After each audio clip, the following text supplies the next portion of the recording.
Everybody, welcome back to the channel. This is Lady Nika in with a review for If Loving You Is Wrong. This was the season finale of of season 3, episode 11. Why is my lips so dry? Child, I've been trying to do this review half the evening, but when you got a little Moniece living in your house and she started running off leaving the kid, you know how they go, honey. Yes, baby. That's why I ain't here for Moniece, because that bitch her twin live right here in my house. But anyway, we start off with Randall and this damn sign that he done had put up. Y'all, oh, that's so damn disrespectful. And, you know, it's the sign announcing the birth of the baby, the little boy with Alex. And Marcy is standing there in utter disbelief, because she just can't believe this bitch. Now, I know he a disrespectful hoe, but I know he ain't this damn disrespectful. Well, yes, the fuck he is. Meanwhile, while she trying to get past being stunned into disbelief, he is over there giving Ramsey the 2-for-1, asking him a whole bunch of questions about what he doing with his wife, what he want with his wife, and all of that stuff. And I'm sitting here thinking, okay, your wife does real estate. You ever thought about maybe that's what he's there for? And he goes on to tell him that, and then Randall gonna say, well, you know, she's a little bit out of sorts right now. I imagine she is. You done been cheating with her with the bitch next door, and then you done set up and had a whole kid with the girl, and you announcing it like y'all can do that, like that's the right thing to do. Child, Marcy better than me. I'd have cut him in that moment. Yeah, I would have cut him. I can't stand my lips to be fucked up in a video. But anyway, child, he gets to talking about, once he tell the man that, he gets to talking about, what did he tell that man? Some shit about, you know, his firstborn son. You know, he finally got his firstborn son and how happy he is, and talking about he got to go shopping, bitch. And next thing we know, we see Marcy run her ass off. She runs down there to Brad house asking him, is it true about Marcy, and about that baby? And unfortunately, Brad has to tell her girl, yeah, it is true. Well, she done took off running yet again. She's nauseous at the stomach now, so she takes off running toward her house, go home and start throwing up. Brad come behind her trying to see if she okay, and Miss Louise is there telling him that he needs to leave. He needs to get out that house, you know. And he leaves, and she goes back to that door and try to get Marcy, because Marcy has now locked the door. She tell her, let her, you know, open the door. So Marcy unlocks the door, and instead of her coming in and talking with her, she takes a seat, pulls a chair up and take a seat to have a conversation with her, right? And Miss Louise is like, what's, you know, basically what's going on? Well, she tell Miss Louise about that sign, child. Miss Louise see that goddamn sign, and she just basically outdone with her own child, because girl, he is every bit of what you thought he was not, his daddy.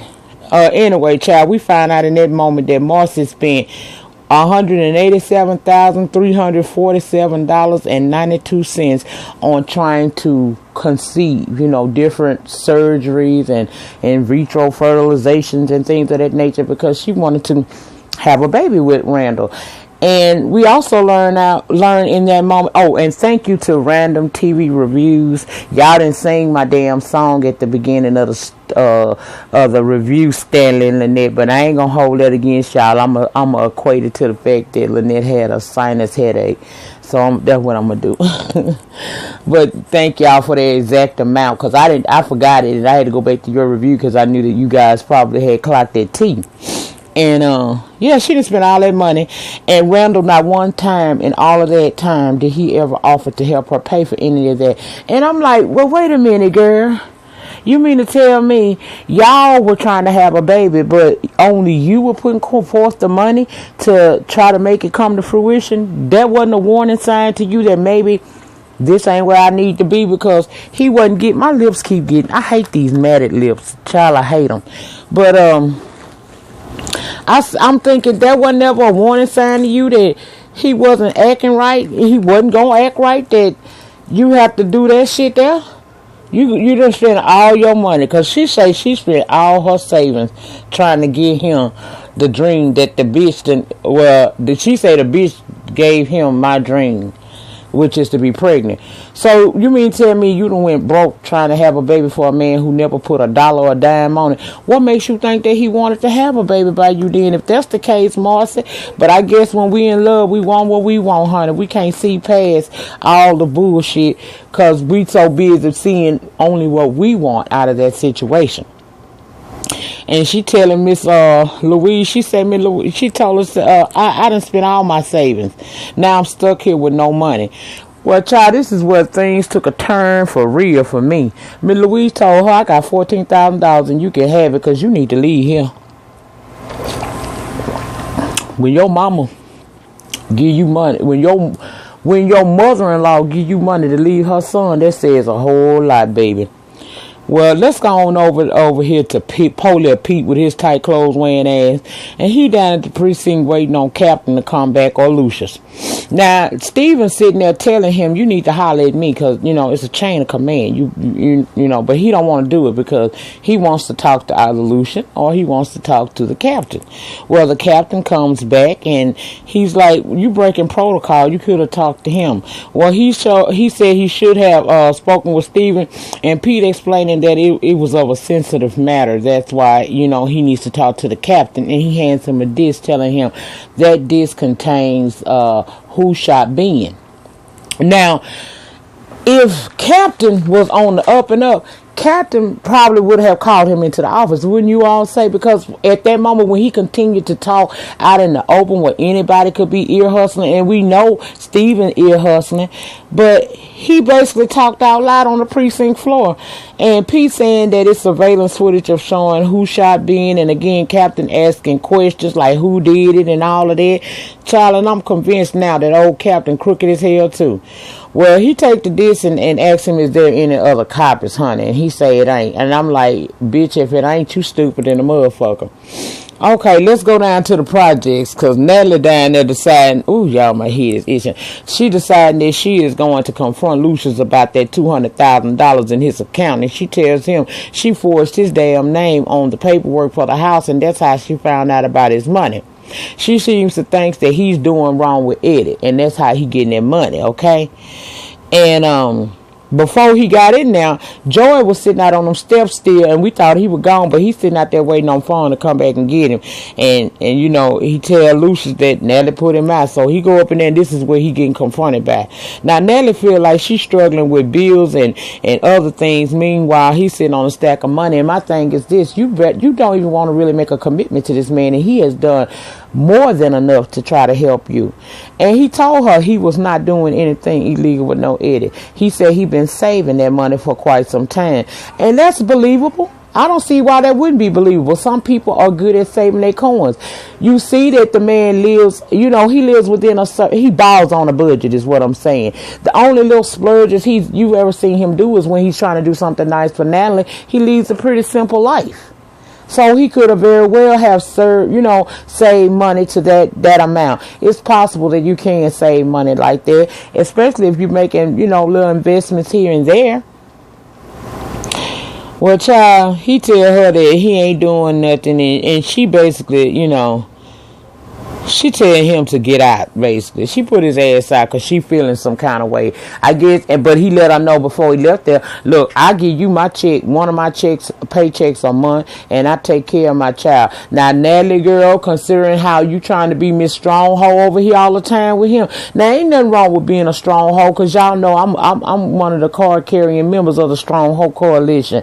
But what I'm saying is, when you got somebody in your life trying to help you and you know you need that, then maybe you should downgrade the independence just a little bit, get it along right by long up in here, and allow that to be your helpmate. You never know where a blessing may be coming from. You may be stalling your own blessing, the reason why you still staying in the project, because you treat this man like you don't really want to get with him, but in actuality, you need him and you love him. So why you keep acting a goddamn donkey is beyond me, girl.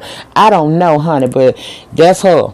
Now, back over at the precinct, you got Claudia over there flirting her ass off with Pete, and his simple-minded ass is going way over his head. This motherfucker is totally clueless as to what this woman is trying to say. It gets so bad, she got to fucking tell him, look, what I want is you to take me out to dinner and to the movies. Take me on a date. So finally, he gets the shit, and as he's talking to her and having to glance over in his peripheral, he see Captain Friendly Bobbing with none other than Eddie, child, and Pete knew at that moment he had them fucked up giving that captain that damn this. But see, that goes back to what Lucius had already, Lucian had already told him that he needed to stall out on that. Leave that shit alone, okay? Well, child, Eddie goes over there to Natalie, and he done bust down the damn door, and he looking for Lucian, right? And Natalie little son come in there, and this is where I say, this is where all bets would have been off the table. That shit Lucian did later on that we gonna get into was good, but see, bitch, I don't play like that. Now, I may not always want to deal with my eggs, and my eggs get on my fucking nerves. They really do. Like right now, they really, my patient level with them is at an all-time low, almost at zero. But what you ain't gonna do is put your hands on them eggs. But he put his hands on her son, pushed him out the way and shit. And this bitch actually, it was like either it went that way because I was tripping, or else it went that way because that's the way they showed it. But it was like she slow motion to that motherfucking cabinet, that drawer to get that damn knife. And I'm like, bitch, you stay in the project and you ain't packing. Bitch, I stay right next door and in the middle of Whiteyville, USA, and I stay packing, and they know it, honey. I gotta give y'all this story time about how we shut it down. Had a perimeter around my neighborhood. Me and my kids got ignorant like that one time. So I don't understand how the fuck you living in a project and you talk a good game, but bitch, you ain't about that life now when you pulling butcher knives. Child, who the fuck gonna go get a butcher knife and this a motherfucker and put his hands on your egg? Touch one of my goddamn eggs, I'm putting holes in you, bitch. I'm telling you, they gonna be some slow singing and flower bringing, trust and believe. But anyway, child, Eddie asking her if Lou been telling her his business, and at that moment now she feel like she was right in her assumption about how Lucian was getting that money. But she don't let off that nothing was told because wasn't nothing told. And she child, she gonna go for the knife again after he asked her about was Lucian telling her his business. And he told her to do it. The bitch did it, and guess what he did? He tased her. Child, see, Eddie play too much. Bitch, let me tell you, if he would have tased me, I couldn't have never got from under that shock. That shock better not never wear off. Because if that shock wear off and I'm left with one piece of my, all I need is 1% of sense. I'm going to hunt you down, bitch. I'm going to hunt you down. But he do that shit. He tased the ass, child. So let's roll back on over there to Marcy. And her and Brad, they sitting out there, no cocktails this time. And she tells him that she's tired and she just finna move out. She said she gonna get an apartment. And he said, oh, really? An apartment? Get a 2-bedroom. And she like, why? He said, because we can go half on the rent, child, because after tomorrow, I'm going to need a place to stay. And I knew what the fuck was going to happen. I knew that I knew Brad went through. See, he got that military training. He told her that. He said, in the military, they teach them eye for an eye, and we don't stop till our enemies are at their knees. And baby, you know that's what the fuck was going to go down. Next, we going back over to the project because Pete done showed up at Natalie's house while she trying to repair that door that Eddie knocked down.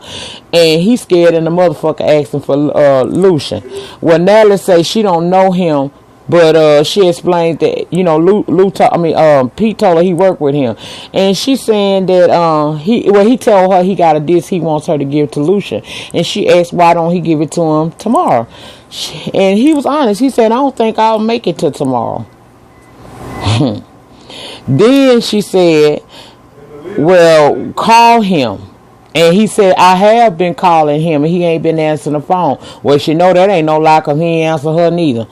And then she says, well, why don't you just go by the apartment? And he tells her, Lou don't have no damn apartment no more. He moving where she stayed. That's why he came over there.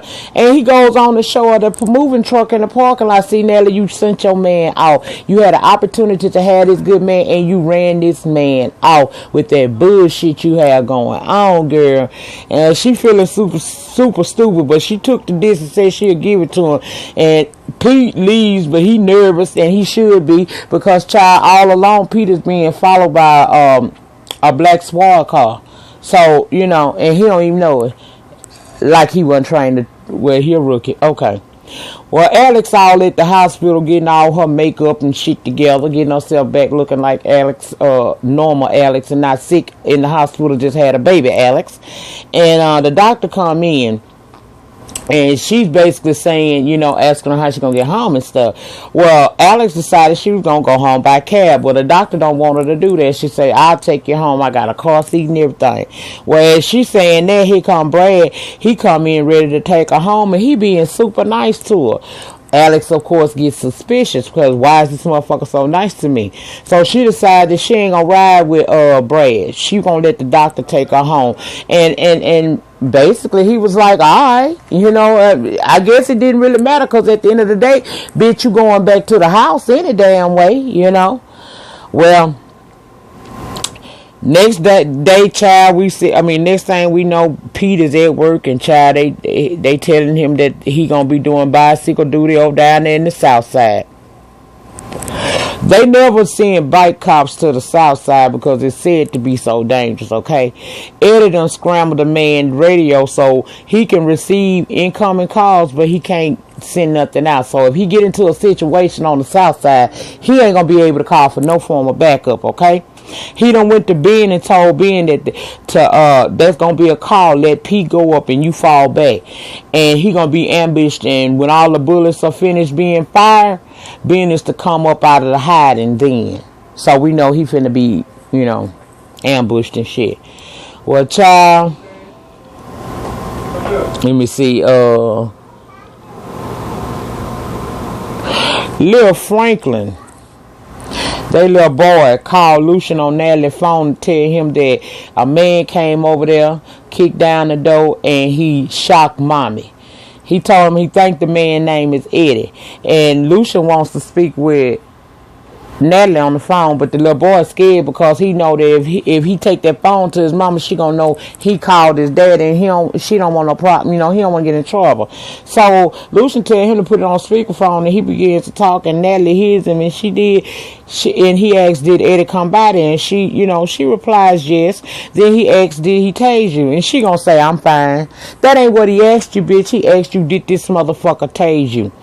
And she confirms that he did, and Lucia's like, okay, cool. At this point, I'm thinking, okay, now me and Lucia's probably on the same level. It's time to fuck this motherfucker up. But, child, we wouldn't. I mean, not to the level I feel like, but okay, on this show, we was right here. Natalie, of course, trying to be, I'm all, you know, she returned back to her funk ass attitude, which is why the bitch got fucking tased in the first place. She talking about, I gotta go and fix the door that I gotta pay for with no job. Girl, shut up, cause you know what? You can have coin if you start acting like a stuck up extra strong hoe when you know and deep down inside you really not all that damn strong. Cause if you was about that life, bitch, you wouldn't be spending 30 years slanging a burger and ain't made manager yet. Girl, let me quit. Okay. Well, Lucian gone to the precinct and Eddie there, and I'm thinking he finna whoop Eddie ass right then. But now he come over there, pull him up, tell me, come here. Now, while he telling him that, he's still on the phone with his son, so he don't hear Pete saying that he took a disc over there to Natalie's house, okay? But once they get in that locker room, Lucian let his ass have it. He told him, if you ever go over there again, you will deal with me. And Eddie, of course, is a honorary son of a bitch, think he all that. Eddie gonna say, I'll go over there when I want to. And Lucius walked off, and I was like, See, Tyler Perry is the creator of Madea. Where is the Medea in this motherfucker at this time? Because I thought he was walking out. But what he did was he actually went and pulled the fire alarm so that noise could be heard throughout the building to mask the sounds of the gunshots that he put to Eddie's chest. But the bitch had a bulletproof vest on. Of course, y'all know that. I shot him in his motherfucking head. Straight up. You done put your hands on my bitch and my eggs. I can't deal with that. I can't deal with that. But he tell him next time he gonna go for his head. And outside the locker room, everybody trying to figure out who set it off and, you know, why it's so loud. And Lucius playing the shit off like, yeah, it is loud, but he did it to muffle them sounds of that gun, like I said.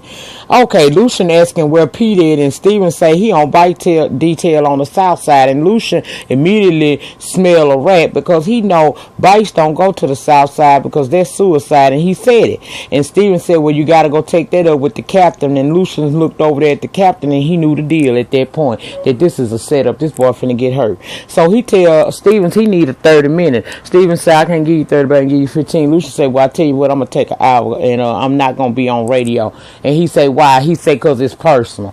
I got something I need to go tend to, okay? And at that moment, I thought Lucius was gonna some kind of way show up on the south side and help this man, but that ain't what happened, y'all. Well, let's go to the south side since we keep talking about it, child. And that call comes in like Eddie had said it would.